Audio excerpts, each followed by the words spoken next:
I went from editing as a hobby to last year making over $100,000 from client work alone. And in this video, I'm going to be giving you the exact 6-step system that I found is most reliable for hitting 6 figures a year as an editor. And the first step that we're going to be using to actually do this is we're going to be niching down. We're going to be finding you a way to showcase that work effectively. We're going to be finding you clients and building you a system around that. Then we're going to focus on actually getting good. Yes, this is in the right order. Then we're going to be focusing on getting fast, and last but not least, we're going to be scaling up. Here's a system we're going to run through, and let's actually start with the first one because it's a mistake that I've seen hundreds, if not probably around 1,000 editors make. And if we don't solve this next problem, you're going to shoot yourself down before we even get started. With pretty much any of the advice that you see online, you're going to hear again and again people saying you need to niche down, you need to niche down. Hey, there's this finance style that does really well. Or if you heard gaming, it's super easy and they pay a lot. Like, you hear all these different people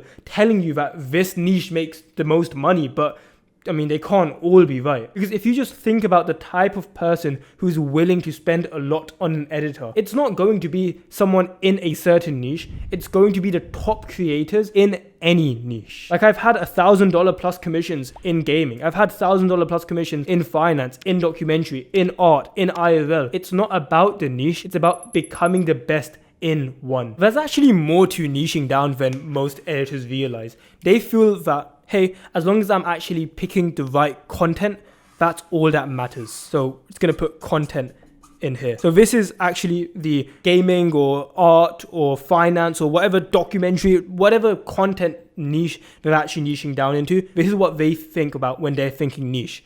But what they don't realize is there's actually 2 other layers when it comes down to figuring out what niche you're in. And it's only when you understand these 2 that you actually figure out how to make money in pretty much any of them. The level of niching above content is actually the style/intensity. So I'm using style intensity pretty loosely here. Intensity basically just meaning how heavily the video is edited. You can sort of say a similar thing that means style. The level of niching above that is actually the format. So that's pretty much whether you're working in long form or short form. And here's the thing, people don't consider that niching down in most cases. But figuring out whether you're editing long form or short form, so on this format level, or whether you're editing simpler videos, catering your work more towards that, is a lot more important than the actual content that you work on. It doesn't matter if you're in gaming, IRL, or finance. Because here's the thing, if you have a, let's say, IRL creator, so an in real life content type creator, and they're looking not to make content similar to other IRL creators, but they're trying to switch up the scene completely. They want to use gaming type edits in their IRL videos. If you brand yourself as an IRL editor, you're actually not going to appeal to that person. That IRL creator looking for a gaming style would actually go to someone who is editing in the gaming style. Even if that gaming style is in games, I mean, they'll still attract an IRL creator. So that's where the style intensity actually plays more of a part. In the same way, if there was a long form client, they're going to be looking for an editor that specializes in long form. It's when editors try to do both, it's when they do long form and short form that they actually end up not attracting either. And I really want to drill this point home when it comes down to this long form and short form whole topic. A lot of editors have their portfolio or sort of the way they present their work sort of like this. They've got their long form videos, and then after that they have these sort of short form ones around here, and maybe like, yo, hit me up on Twitter, or I refuse to use the word X unironically. The thing is, when you present a portfolio like this, let's just walk through it as if we are a long form creator. You'll be going through this editor's portfolio and you realize like, hey, this is a long form video, appeals to me. Oh, Malice, he's actually pretty good. Long form, oh, this guy might be perfect. How do I hit him up? They continue scrolling and now suddenly they realize like, oh wait, he does short form as well. I mean, maybe it looks cool, but clearly he doesn't specialize in that. You know what? I'd rather go with someone who just does long form. Sure, there might be some cheaper clients that like the fact that you do both, but I promise you, these high paying clients, guys that are willing to pay $200 to like $2,000, this sort of range per video, people aren't looking for someone that does long form and short form. They actually prefer just having one guy that does long form and one guy that does short form, or multiple, but having them separated. And if you try to put both long form and short form when you're presenting your work, you're going to find that you not only attract the long form guys because you put him off with the short form, but you actually put off the short form guys as well, because the first thing they see is long form videos. So it's actually better to just specialize in one. I decided long form purely the reason is I've just found it reliably makes more money. Short form does work, but it's like I've just always been a long form guy. But when it comes down to finding your niche, it's never been about whether you are niched down or not. The question is, how far niched are you? Because I actually don't niche down on the content level. This is the deepest level you can pretty much go to. If you check out my portfolio, I mean,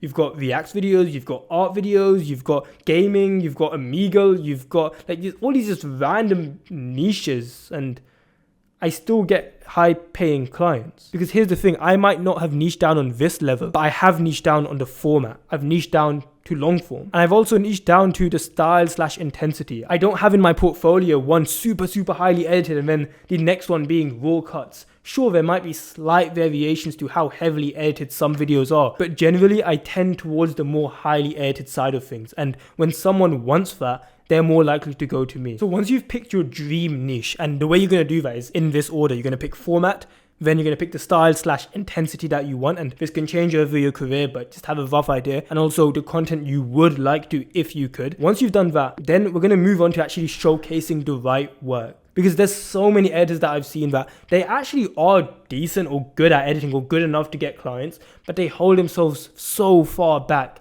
because of just what they put out into the world. What a lot of editors forget is just because you are a good editor does not mean you will get clients. You actually need to be at first principles, first seen in order for someone to hire you. Like that cannot be disputed. People can talk about, is this platform better or is that platform better? Is this niche better or that niche better? But one thing nobody can question is in order for people to actually hire you, they need to know you exist. It's the first principle. And for you to actually be seen, for people to know you exist, you need to showcase your work. So here's how you actually do that in an effective way. What you'll notice is this niching diagram that we've just drawn, it looks a lot like a target. If you've ever played archery before, you understand the concept. There's a bullseye in the middle, but just because you don't hit the bullseye, it doesn't inherently mean that you've completely failed and missed. I mean, sure, this might be 1 point, this might be 2 points, this might be 3 points. These are just arbitrary numbers, but what I'm trying to explain is just because you didn't hit the exact middle doesn't mean it's a bad thing. And in a similar way, the goal when you're presenting your work, whether that be on your portfolio,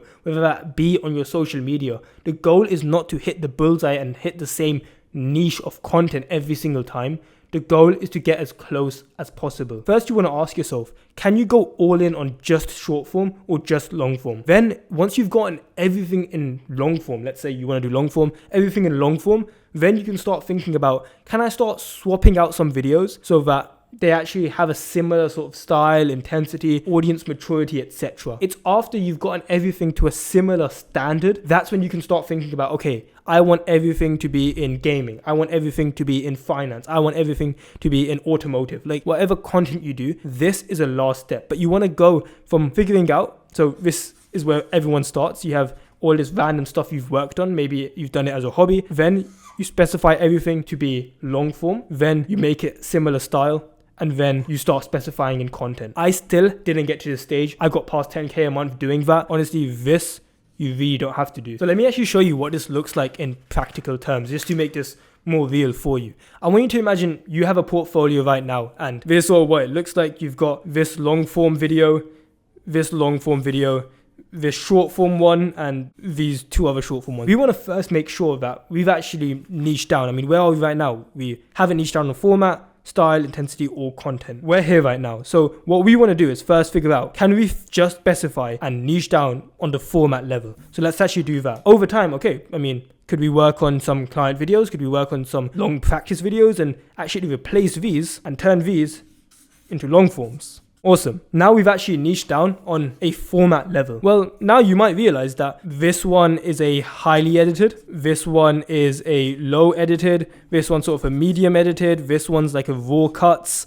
this one's like a hyper edit. Like you've got all these different sort of styles, intensities of edits where it kind of puts clients off. Because if you are a highly edited client, like someone who's looking for edits that are more engaging and like highly edited videos, you feel super compelled by this actual first video. You feel hooked. Then you scroll down and now this one throws you off. And this one's like, oh, he just had one good video. But it might not be that you only had one good video because you have another highly edited here. That's why you want to keep the same sort of intensity and similar style throughout the portfolio. As you're moving on in your career, you realize, hey, I actually did this client work. I mean, I can switch out this low edited one and switch it in. Well, it's going to be a bit difficult. Switch it in for a highly edited one. And then you get another video done and you realize, hey, this medium one, I can actually switch that out for another highly edited one.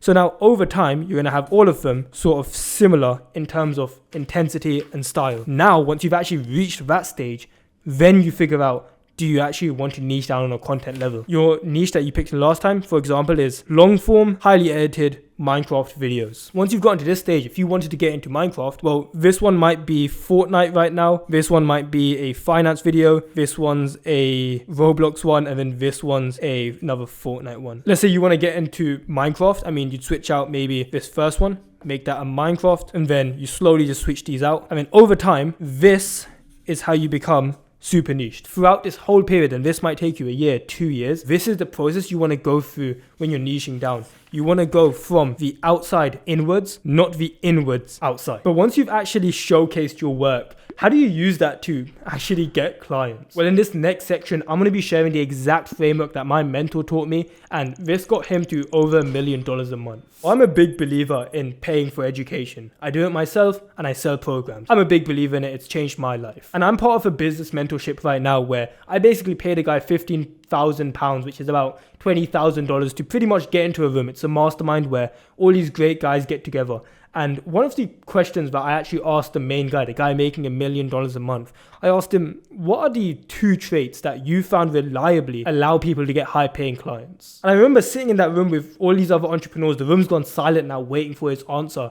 And I'm expecting something crazy, like it's going to be hard work, or like there's this secret tactic that people need to do and they've never thought about it before. He said it comes down to consistency and charisma. So fundamentally, there's only 2 ways to actually get clients. You get people who come to you, or you get people who you go to. So these are inbound and outbound. And this isn't a conversation about which one's better. Honestly, both do amazing. I've used both. But what I really want to highlight is the inputs that are required to do both. If you want to get good inbounds, pretty much all you have to do is post your work on social media. And for outbound, it's basically just outreach. Here's the thing, these 2 are pretty much the inputs that get you clients. It's genuinely not that complicated. You don't need to be posting giveaways. You don't need to be building a personal brand like everyone says. You don't need to be doing all this elaborate shit that doesn't actually get you clients. All you fundamentally need to do is post and outreach, and post and outreach. And most of the journey is just not convincing yourself that you are smarter than you actually are,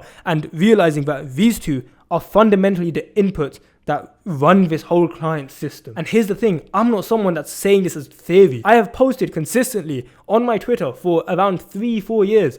It's how I got clients for about 2 whole years. I was posting and I was averaging about 5-10 likes. That allowed me to actually grow my brand, and then I started getting clients like a year and a half later from inbounds. People think that they've done a lot when they outreach like 50 times in one day. The question isn't whether you can outreach for one day. It's can you do the same thing tomorrow, and then the next day, and then the next day, and then the next day, and so on and so on. This is not a sprint. It is a marathon when it comes to these inputs, and it's why consistency, and like that my mentor said, who's making a lot more money than me, and probably you if you're watching this. But it's such a fundamental thing, and it's when you pair that with charisma. So actually being able to be in the DMs, and when someone reaches out to you, or when someone does respond, can you actually close them? It's why I will say with my hand on my heart, books like How to Influence and Influence People, books like The Psychology of Influence, honestly, I hand my career to them, because it's without those, I mean, how do you expect to close anyone? And people can tell you to do all this weird things, and maybe if you brand this way, or do this giveaway, or if you write in a Discord channel, like, bro, fundamentally, consistency, charisma, with these inputs. That's what gets you clients. But you might be wondering, if you're spending all this time finding clients and actually doing client work, where do you find the time to actually get better and improve? Well, here's the system that I've found. Imagine you're trying to get better at boxing, and you have 2 options here. You can either shadow box, or you can get in the ring. It doesn't matter how many hours you shadow box for in front of the mirror and punching thin air. You will get better in a 3-minute fight, where maybe, yes, you get punched in the face a few times, but you will improve more through that than 6 hours, a whole day of shadowboxing in your room. Because the thing is, you will improve the most when the stakes are actually real. When you're working on a practice edit, when you've downloaded some random footage off the internet, you know deep in your heart, you don't give a fuck. Like, you are doing this just to get clients, sure, but it's like, you have zero care for actually how well it gets made. You have zero fear of, oh, what if I don't get it done on time? And it's why you realize that when you have a practice video, you spend ages on it compared to a client video. So as soon as you start getting client work, you need to realize that client work becomes your practice. You no longer need time for practice edits because the videos you are working on are the opportunities to improve. And the way you do that is just one word that you keep in mind: over-deliver. Over-delivery is when reality exceeds expectations. It's when you tell someone that a video will look like this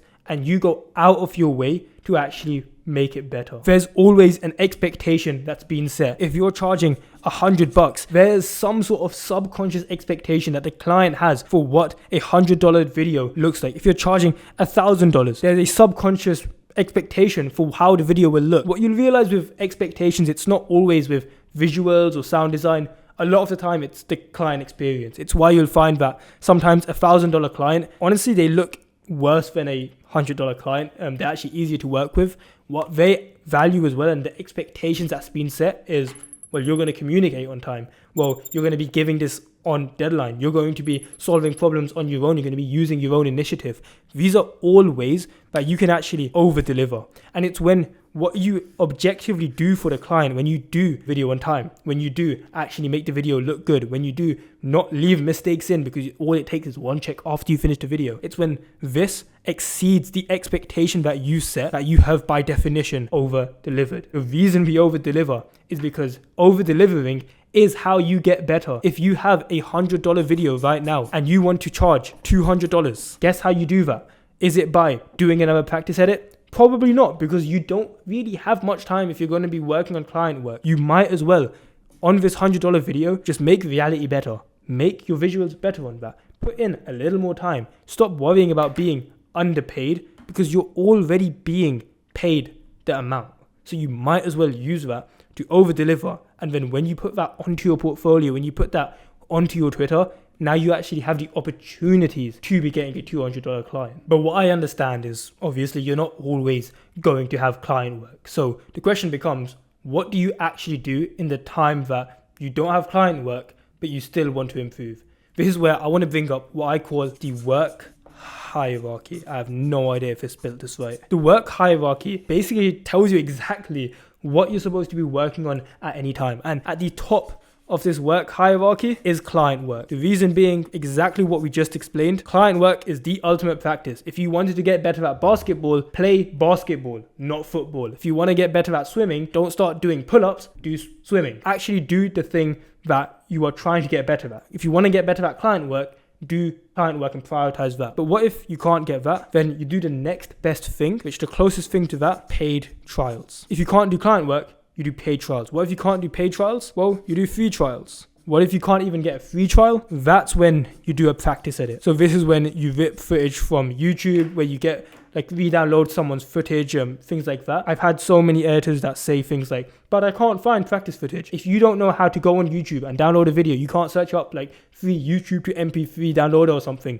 If you don't have the initiative to do that, maybe editing isn't for you, but it's different point altogether. With the work hierarchy, what we really want to do is just figure out what should we be working on at any time. Because the worst thing you could do here, which you'd be surprised how many editors actually do, is nothing. You always have something to work on, and if you can't get client work, you just go as high as you can on the ladder. Well, this you should basically never doing. So we're getting more into tactics and time management, how to use your time now. Fundamentally, what you need to be doing is, when you are at any one of the stages, so let's say you're at the stage you have no client work, no paid trials and no free trials, and you're working on practice videos, you want to be spending most of your time editing these practice videos, but also a good amount of time trying to get client work. And if you can't get client work, you shoot for the client work and then negotiate down to a paid trial or a free trial. Your time at any of these stages should be mostly in editing that stage and trying to get more work at a higher rank in this hierarchy. That's basically where your time goes as an editor. And there is one sort of belief that I do want to address before moving on. And it's this, and I hear so many editors say, and it breaks my heart because it holds them back so much. It's not worth my time. It's not worth my time to actually spend on this trial edit because I'm not being paid. It's not worth doing this client video because it's not being paid enough. It's not worth doing this practice edit and I'm not motivated because I'm not being paid for it and it's not a client video. The thing is, the market is telling you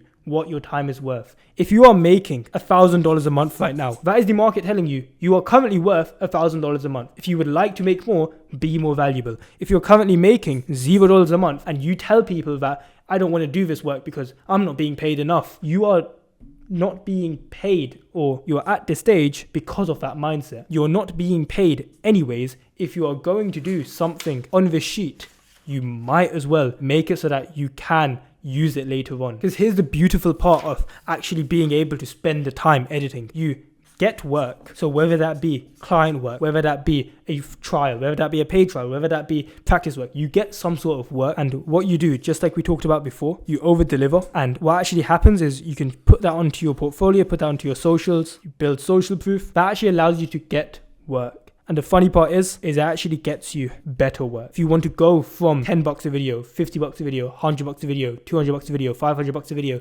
$1,000 a video, go even further. If you want to do that, this is what you follow. What you don't do is copy the masses of editors who they get any sort of work and they think, I'm not being paid enough for this. It's only when you treat a $50 video, a $100 video as if it's being paid 500, 1,000. That's actually how you get those bigger clients long term. So we've covered a lot so far. We've covered how to find your niche, covered what work you should showcase, covered the system to get clients. We've also covered how to improve and over deliver over time and the mindset you should have around it. Now it's actually time to get fast. Here's the thing.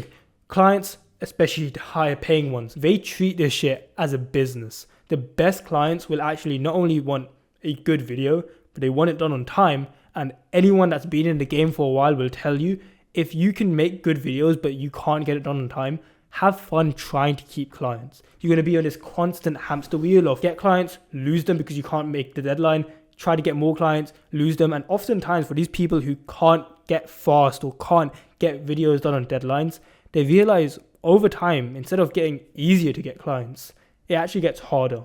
And the reason is they have negative word of mouth going around about them. A lot of people understand the concept of word of mouth, which is basically people just talking about you, whether that be in front of your face or if it's behind your back. I mean, you can't stop people. The market will do what it wants to do. And people often understand the concept of positive word of mouth, where one person would say you're amazing and they tell their friends and now you're getting hired by them. But what people don't often understand is negative word of mouth exists as well. And oftentimes it spreads a lot faster.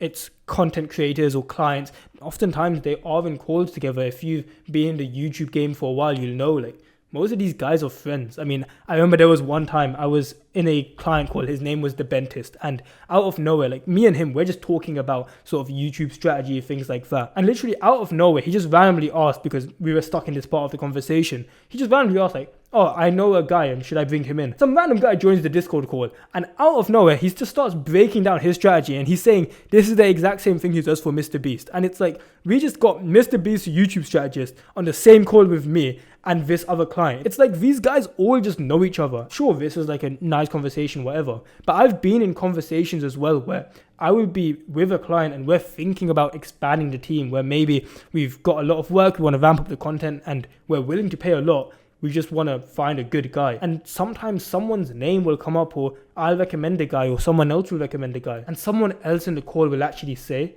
nah, I've actually worked with that guy before on this other channel. Guy never meets deadlines, or guy never communicates, or guy just doesn't message back when he's late on a deadline. That editor doesn't know it, but he actually just lost an opportunity, not because of something he did now, but something he might have done last week, last month, last year. So it's why I put so much emphasis onto getting faster, which is what we're going to cover now. I was on a call with another editor. His name's Taran Van Hemert. He was the editor for Linus Tech Tips, who's this huge channel with like 15 million subscribers. And we jumped on a call because essentially I wanted to help him. He wanted to help me, sort of like a networking thing. And I actually had these questions that I was prepared to ask him at the end of the call. I run my own private mentorship for editors, and I basically asked him like, yo guys, I'm going to jump into this call with this guy who's basically known as the macro god. He ran a 15 million subscriber channel that was posting like 5 videos a week or something ridiculous like that as a one-man team. This guy has these crazy macros and he's super efficient.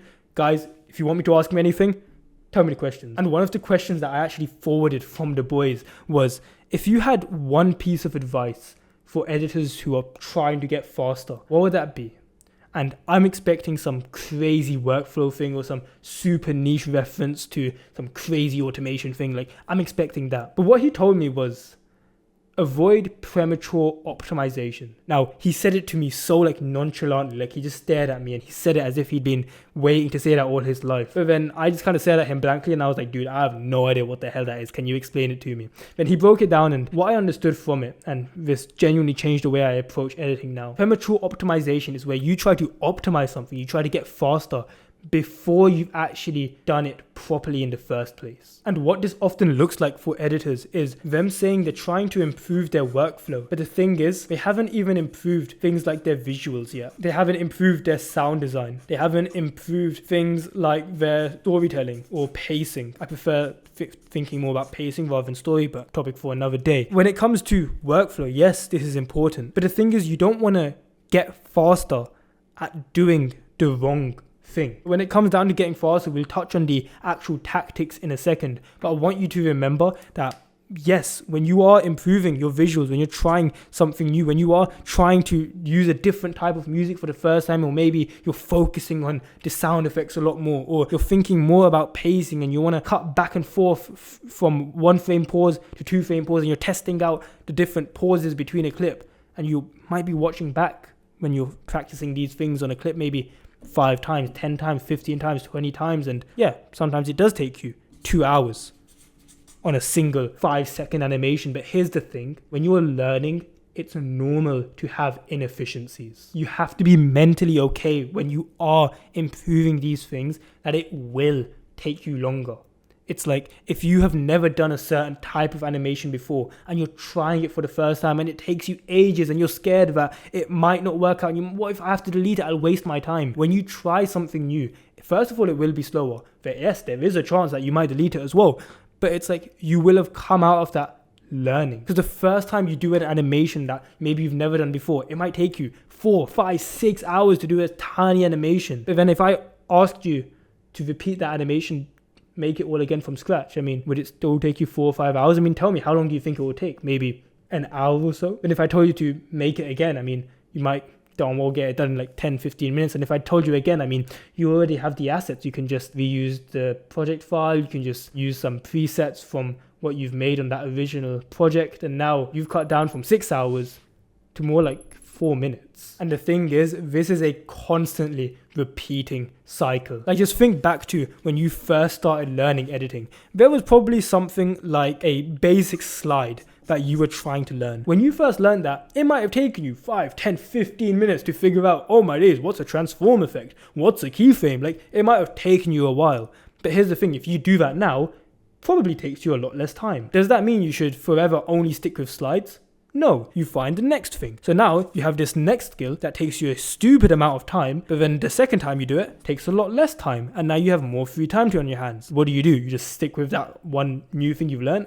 No, you learn the next thing. And that takes you a stupid amount of time. It's like you are always going to be getting better, and then purposely getting slower in order to learn something new. And then you're going to be improving again in terms of the next time you do it, you'll get faster. And you purposely actually slow down in order to learn something new. Now, I want to be clear here, it's not that you're purposely slowing down per se, but you are just doing the time required when you are learning something new, because you will have inefficiencies when you are trying a new effect, new sound design, new sort of pacing, when you are trying to actually go out of your comfort zone and try something new. There's a story of this golf player. His name's Tiger Woods, very famous golf player. And back in like the 1990s, he was really improving in his career. He was becoming known as one of the best players in the world, and he was getting all this recognition. He wasn't the best, but he was getting up there. During this time, he actually brought on a new coach, and this coach, he watched him play, watched him swing a few times, and basically what he told him is, you're gonna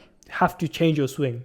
He was like, I have no idea how you even got to this point with a swing that bad. But of course, because Tiger Woods has practiced the same swing, even though there were some inefficiencies, the fact that he's practiced it so much, he was still good with it, if that makes sense. But his coach basically told him, like, you have a choice here. You can either become the best or you can remain one of the best. Choice is up to you. He ultimately chose that he wants to become the best, and what his coach told him is, you're going to have to expect to suck for a while. Because what they had to do is they had to take his swing and pretty much unlearn all the bad habits that he had learnt through swinging in the wrong way, and then rebuild his swing from the ground up. And for the next 2 years, Tiger Woods, he actually got worse at golf. But the thing is, after 2 years, it finally clicked, and that's when he went from one of the best to then winning these like open competitions and these tournaments where he was then known as the best in the world. So oftentimes when you are trying to get better at something or improve something by a huge magnitude, it does mean maybe sometimes in the short term, it does feel like a loss. The way I like to visualize this is I call it the efficiency dip. Let's say you're starting off at this certain level of efficiency when you're doing a certain edit or an effect, etc. What most people expect is when they learn something new, they are going to go like this. That's what they expect. And then the next thing they learn is going to go up again and again and again, and their career just goes up and they live happily ever after. But what most people don't understand is this isn't what growth looks like. Oftentimes it's actually, you're at this certain level, you implement something new and you get significantly worse, or you take significantly longer, or you feel like an idiot. Like the emotional texture of learning something new oftentimes isn't that nice, especially if you're pushing yourself. But what happens is this comes back up and it goes above baseline. This is what growth looks like, not just instantly going up. It's when you have this expectation of just improving and ultimately you actually go down. This is why people think they're on the wrong path when they're trying new things. And this exact same concept applies to when you're actually trying to get faster as well. Let's say you implement something new into your workflows and you are at a baseline at this level of efficiency. You implement a new shortcut or a new automation, a new macro, or this new workflow that you've tried. You expect to get faster when you implement a new workflow, right? But what often happens is you get significantly worse because you're not used to it. I mean, if you had these sort of keybinds that you actually had for your cutting or your insert whatever keybind shortcut you have for your editing, you click W for this, Q for this, C for this, etc. If you changed all of those to something more effective, your efficiency would actually go down at first. Because let's say you switched your cutting from C click to just C, you're clicking for no reason. So you're actually losing efficiency. Or you changed a button from C to that same action you changed to Q. You're going to accidentally click C a lot of times. So your efficiency actually goes down. But the hope is when you actually make a change, that you not only return to baseline, but you actually go slightly above. And then when you implement something new, so you test this out for a while and you realize, hey, what if I tweak this little thing? You're often going to get slower before going up. Sort of demotivating thing, what gets so many people is the fact that this was the point that they actually made the change. So they'll make this change and they'll realize like, wait, my efficiency has gone down. I've tried this new effect and I actually got slower. And they'll see that as, I shouldn't do that again. So what they'll do is they'll have some negative feedback and they'll just shoot back up to baseline. And it's when they have this happen again and again where you see these editors where maybe they improve a little bit, but ultimately they just stay stagnant, or they do improve, but it's by such small amounts that after years they're still similar in their skill level, or at least how much money they're making. And one of the most prominent, biggest examples that I've had for this in my editing career is when I was learning automations. Automations, a lot of people think presets and like workflow is where productivity and stuff like that goes. It's like there's so many more levels to getting faster, and automations is one of those. It took me probably around 6 months to a year to actually learn how to automate. This is not like creating presets. This is, I have automations to create entire sequences. I have automations to automatically put a sound effect in. I have automations to automatically in one click searches the preset and drags it onto the exact clip I want. Normally people have to sort of search for the preset, sometimes spell it wrong, go back, type it again, then drag it, then miss, and then like drag it again. You waste like 6-7 seconds. Imagine doing that without ever and also getting it done in like half a second. These are the type of automations I'm talking about. It took me about 3 to 6 months, probably longer, to actually master it. And then now that I have it, I save hours a day. Same way, when I share that with my students, it's like they take maybe 15 minutes, 30 minutes to set it up, because obviously I was the guy who had to learn it, and now I just give them the code and everything. They take maybe 15, 30 minutes to set it up, but then they save hours every single week because of it. At first, when you're learning new automations, yes, there is a downside. You have to spend a little bit of time implementing them, getting used to them. Might take you a day or two.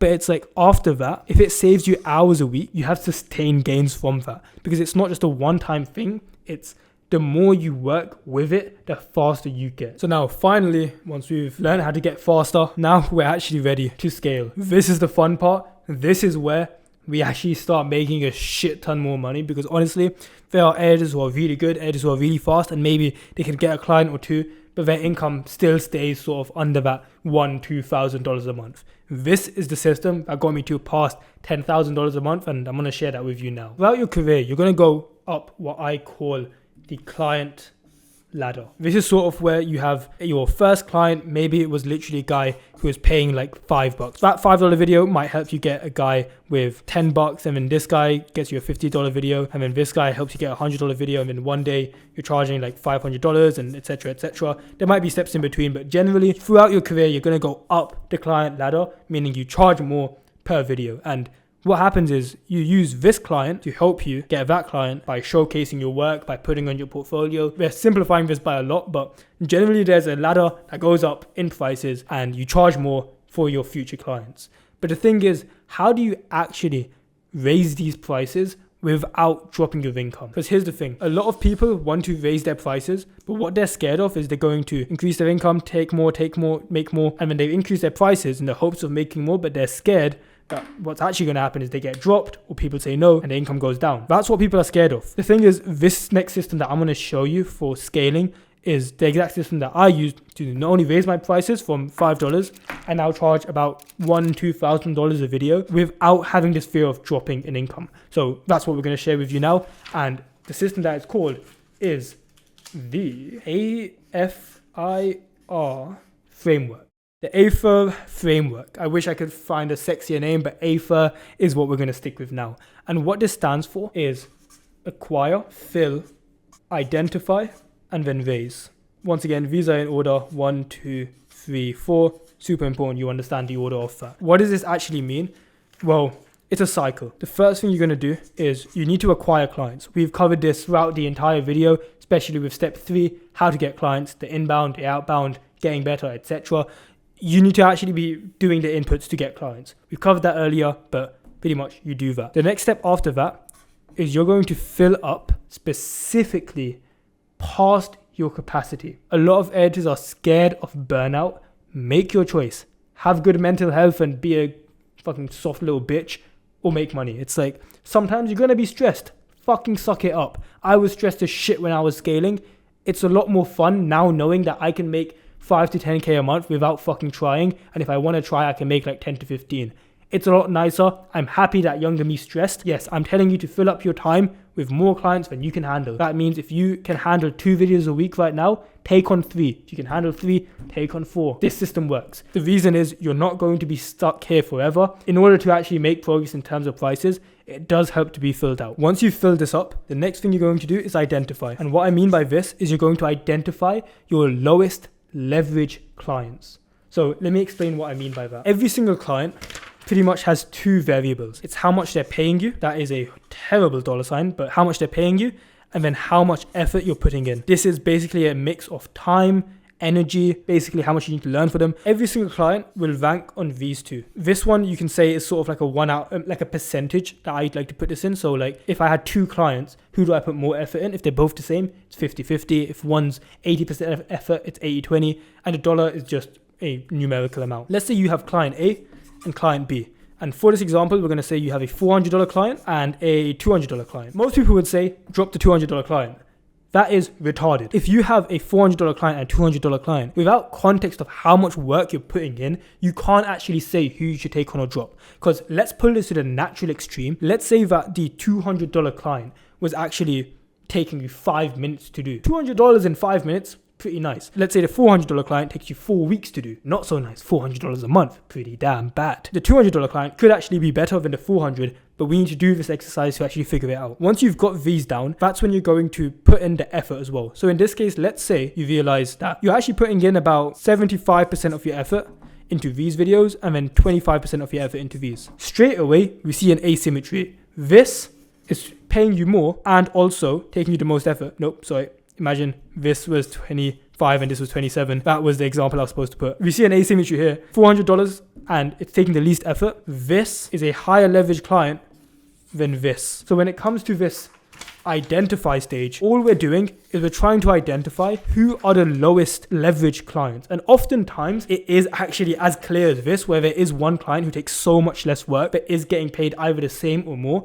In some cases, it won't be as obvious. So it might be a case where maybe someone is like this, like 250 and then 200, but the effort is like 60 and 40. Here, it's not as obvious because it's like this is slightly higher, this is slightly higher. They're both about the same in terms of leverage. This is where you want to think just a little bit deeper on how much effort and time are you actually putting in. And also something I like to think about is portfolio potential. If I had to keep one of these, who would be better for my portfolio? The other one who's not as good for your portfolio is the lower leverage client. You want to identify low leverage clients. Once you've done that, we move on to the R of this A-Third framework where we raise the price. If you want to optimize for cash, dude, raise the shit out of the prices rather than dropping. Because here's the thing, you might have clients that you don't like, but I could bet you there is some number in your mind that if you were paid that amount, you wouldn't mind it so much. And maybe it's just me, but I mean, I've had clients where it's like I'd be charging like $100 or $150 a video and I kind of hate it. But then I get a raise and I'm like, oh, you know what? $600 a video. Maybe suddenly I kind of like this guy. So that's why we raise for these low leverage clients. So let's say in this previous case where we had the low leverage $200 client, what we're going to do is we're basically going to raise it to like $500 a video. And people are like, oh no,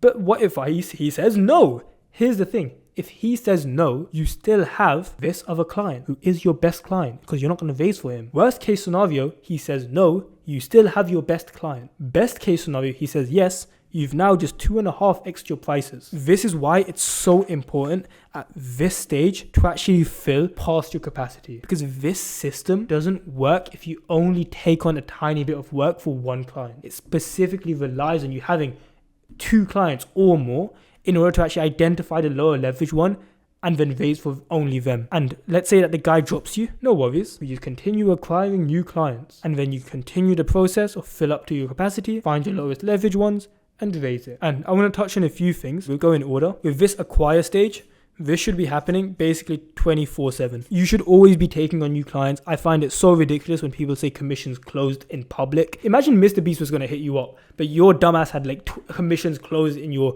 Twitter bio. You don't ever want to actively say you're not taking on new clients, because all of this is like the engine to your career. And if you're not acquiring clients constantly, even when you are maxed out on work, how do you expect to raise your price? Because this is a system you do it. Constantly take on clients and you fill a little bit past your capacity. So when you have acquired and filled, this is a condition for you to actually identify and raise. If you try to raise out of nowhere, that's when the fear of losing them comes in. The last thing I want to touch on is this raising part. When you're raising your prices, you don't want to raise by what I call a pussy amount. If you're at $200 a video, don't raise it to $220 a video. Don't raise it to $250 a video. If you're already risking the relationship, which raising the price is, and that's not a bad thing, but like if you've done the system correctly, you're not scared to lose them. If you're going to risk losing them anyways, you might as well make it worth it if it does turn out right. Because here's the thing, if you feel underpaid at your current prices, if you got a $20 raise, you're still going to feel underpaid. So this is why I tell people, if you're going to raise, be ballsy with it, dude. Worst case scenario, you lose it, but if you've acquired and filled before, you're fine no matter what. You can like have this big dick energy when you actually go about client conversations, when you fill past your actual or near your capacity pretty much. Like there's an editor I've coached, his name's Aron, and he was in a situation where he was charging, I believe it was $1,300 per video. So this was in the finance niche and he was charging $1,300. You can do this in other niches, but this was the situation he was in. And he basically jumped on call and he was like, I've been working with this guy for a while. I want to raise my price. I feel underpaid because these videos did take him a while. It took him like a whole week or something like that. And he was like, I want to raise it. And I asked him, what do you want to raise it to? And he said, I want to raise it to 1,500. And I just told him, this is the most stupid thing you could do. If you are at 1,500, do you still feel underpaid? And he was like, yeah, I don't feel like that's enough. So you're telling me you're going to risk the relationship because he was scared of raising the price in case he gets dropped or it feels awkward. You're going to risk the relationship. So you're going to ask for a raise. And the best case scenario is you're still underpaid. Like, I told him, bro, you're close with this client. I can see you charging $2,000 a video. And the thing is, it took him about 30 minutes of a call to actually explain it to him and break it down, like break down each of his beliefs which were stopping him from charging this amount. And I was like, dude, it's fine. Go for it. Worst case scenario, I mean, you don't have him and you're good enough to get other people. You have other people. You've been following the system. He does this. The client says yes. He just had a $700 raise for every single video. If he's doing 4 videos a month, that's $2,800 extra. This one change took him from around 5 to 8K a month. This one change. No extra work. It's the same videos, he's just getting paid this much more. If he only raised by this much, he would have lost out on basically a free $2,000 every single month if he decided to only make this raise compared to this one. So when you're making your price raises, you can make it ballsy because you're actually following the system and you have a way to fall back on a client if you do get rejected. So that was my entire system to get past 10K a month as an editor. Made me over $100,000 a year. But before you go and raise your prices, I need you to watch this video because if you don't, you're going to continue raising your prices, but your income is not going to go up. So go watch that now.